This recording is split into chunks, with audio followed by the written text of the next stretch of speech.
I think that the weakest part of this project is going to be the production. One of the men from Griselda, whether it be like, Benny or Conway, West Side, Stove God, any of those guys, I think we'll probably get something from them. Jay-Z and Kendrick, like, Push's rap with Kendrick. Jay-Z is obviously rap with Push like a lot, and they put out like classics together. So you made it this far. If you have not liked the video at this point, what are you waiting for? Just like the video. Hit the like button right now. I'm talking to you. Make sure you like the video and subscribe and drop a comment. All that stuff. This is a threat. Not a threat, a warning. But it could be a threat. Just do it. Let's talk about Let God Sort 'Em Out, the Clipse album. Long-awaited Clipse album. Man, what a fantastic project. Display of lyrical ability, production, and performance, and how you present a project. This rollout has been fantastic. They've been everywhere. They've been on every interview platform you would want to see them on. They've done a Tiny Desk. They've done late night TV. They did the ESPYs. They've done podcast interviews. They have been everywhere pushing this album. I don't want to sit here and talk about how great their rollout has been and ignore that rappers have been doing rollouts before. Like recently. Rhapsody did a rollout 2 years ago up to this level. Doechii did a rollout this size a year ago. Cardi B is about to embark on a rollout this year. So I would like to give credit where credit is due. The artists that care about their stuff tend to do pretty good rollouts. Now, the Clipse rollout is a little bit different because we've waited almost, I think, 15 years for a reunion. Not a reunion album, but a return album. So for them to go out and push this product the way that they're pushing it kind of lets you know how important and how much work they put into it, because they did. And you can hear it in the production and you can hear it in their writing. Letting everybody know that you care about this project is important because it makes the fans care. Now, would this album have done as well without this rollout and all the push? Probably. I think the people that have been waiting for this album would listen to this album no matter what. But I think this rollout kind of showed like how important the Clipse are to the culture, to music, to rap, to hip hop, to everything. And it kind of brings in those other people who might not have listened to it. Now, rollouts are important, but the most important thing is for the art to be great. Is the art great? And I can say that without question, this is a great album. This will probably win the Grammy for Best Rap Album. I think it's that great. The lyrics are incredible, and obviously the Clipse have not... They don't only do the coke rap stuff. I know that's the majority of the raps, but this album, they didn't really touch on it that much. There was a lot of vulnerability on here. There was a lot of honesty on here. There was a lot of, angel and devil on your shoulder when it comes to hustling and being in the streets and, talking about, the death of their parents, the losing a child, losing friends to the streets, stuff like that. There's a lot of vulnerability on this project if you listen to it. If you don't skim through the lyrics and just, listen to the beats, you can hear what they're actually talking about. Now, there were some shots thrown all over this album. Like Travis Scott got some shots. I don't know why Jim Jones decided to get in front of that Chains and Whip song. Like, nobody said your name.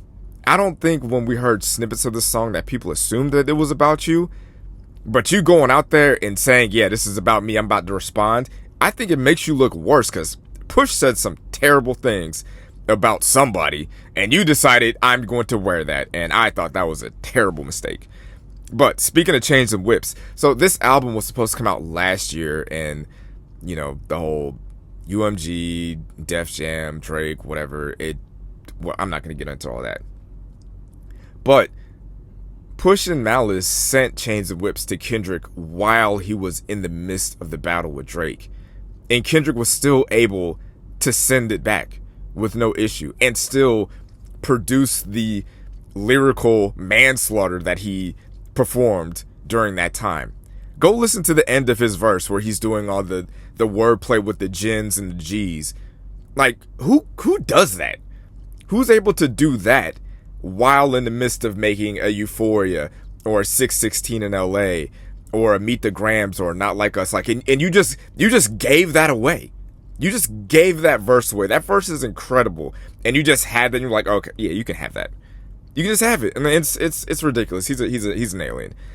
Obviously, Tyler showed up and showed out. John Legend on the intro, like, I listened to Birds Don't Sing maybe twice, maybe 3 times, and I'm glad they put that song at the beginning of the album so I can just skip it immediately. I do not need to hear that song again. It's a great song. It's a personal song. It's a touching song. It's a beautiful song. It's just heartbreaking, and I just can't do that. I just cannot listen to that. So to go from, Birds Don't Sing and having Stevie Wonder doing a little spoken word at the end of it, and then going straight into the Chains and Whips, that's diabolical. It feels like they're the only 2 artists that could pull that off. Having Lenny Kravitz playing the guitar on there. Respectfully, I feel like Nas could have did a little bit better on his verse. I'm not saying it was a bad verse, it just wasn't a standout verse when you consider what Kendrick and Tyler and what Ab Liva did. I do feel like Stove God could have used a verse. I would have liked to heard a verse from him, but he did sound great on the hook. It's not a complaint, and I'm not saying the production was bad. I just think that the voices of Push and Malice really carried this album. Like, for the most part, the beats were almost like background. Like, I feel like the vocal production carried the actual production.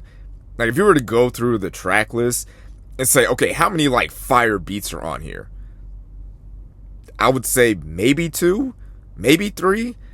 Like Whips and Chains, So Be It, and EBITDA. Like, those are maybe the fire beats, but there's a lot of like just okay beats and a lot of, it's all right, but there's not a lot of standout production. And, when you go through and listen to just the production of this album, you kind of find yourself being like, this is okay, but it sounds better with the rapping on it. The sequencing was fine. This album was pretty much everything I would want it to be. Obviously, Jay-Z not getting his verse in on time kind of sucks. I would have liked to hear that. I would have loved to hear that. I want to hear Jay-Z. I love listening to Jay-Z. Speaking of Jay-Z, we'll wrap up this album review here. Push going first on every record except for one. That had to be done intentionally, because you listen to Push's verse and you're like, wow, that's great.